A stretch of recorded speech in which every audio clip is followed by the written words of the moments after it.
ഇനി നമുക്ക് പിക്കപ്പ് ആയിൽ ചെയ്യാൻ പോകുന്നത് നിങ്ങളുടെ പേഴ്സൺ നിങ്ങളെ യഥാർത്ഥത്തിൽ സ്നേഹിക്കുന്നുണ്ടോ?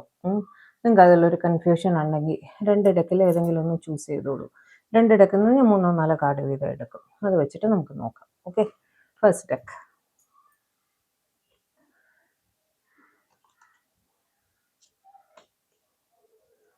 എംപ്രസ്. Okay, second deck.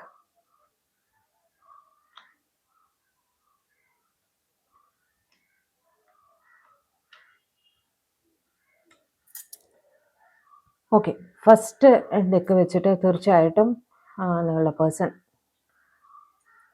നിങ്ങളിൽ സ്റ്റക്കായിരിക്കുകയാണ്. ഓക്കെ, തീർച്ചയായിട്ടും സ്നേഹം തന്നെയാണ്. കാരണം എംപ്രസ് കാർഡാണ് നമുക്ക് കിട്ടിയിരിക്കുന്നത്. Knight of wands, page of pentacles എല്ലാം തന്നെ നമുക്ക് വളരെ പോസിറ്റീവ് കാർഡാണ്. നിങ്ങളിൽ അവർ സ്റ്റക്കായിരിക്കുകയാണ്. നിങ്ങളിൽ നിന്ന് മൂവ് ഓൺ ചെയ്യാൻ പറ്റാത്ത രീതിയിൽ അത്രയും സ്നേഹം അവർ നിങ്ങളുടെ അടുത്ത് കീപ്പ് ചെയ്യുന്നുണ്ട് എന്ന് തന്നെയാണ് കാണുന്നത് കേട്ടോ. രണ്ടാമത്തെ ഗ്രൂപ്പുകാർക്ക് അവിടെ നിങ്ങളുടെ പേഴ്സൺ ഓവർ തിങ്കിങ്ങിൻ്റെ ആളാണ്. ഓക്കെ, എന്തൊക്കെയോ സിറ്റുവേഷൻസ് അവർക്ക് തടസ്സങ്ങൾ ലൈഫിലുണ്ട്, ഒരുപാട് റെസ്പോൺസിബിലിറ്റീസ് ഉണ്ട്. ഓക്കെ, പക്ഷേ ഒരുപാട് സ്നേഹവുമാണ് അവർക്ക്. നിങ്ങളുടെ അടുത്തൊരു പാസ്റ്റ് ലൈഫ് കണക്ഷൻ ആണെന്നൊക്കെ ഫീൽ ചെയ്യാറുണ്ട്. ഇവരൊരു പക്ഷേ ഇവരുടെ സ്നേഹം തുറന്ന് പറഞ്ഞു കാണില്ല.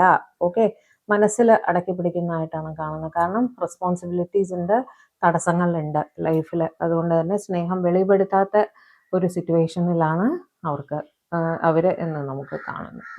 ഫസ്റ്റ് ഗ്രൂപ്പുകാർ തീർച്ചയായും അവരുടെ സ്നേഹം വെളിപ്പെടുത്തി കാണും. നിങ്ങൾ ഇൻ കോണ്ടാക്റ്റിലൊക്കെ ആയിരിക്കും. അവർ നിങ്ങളിൽ സ്റ്റക്കായിരിക്കുന്നു എന്ന് കാണുന്നത്. ഓക്കെ,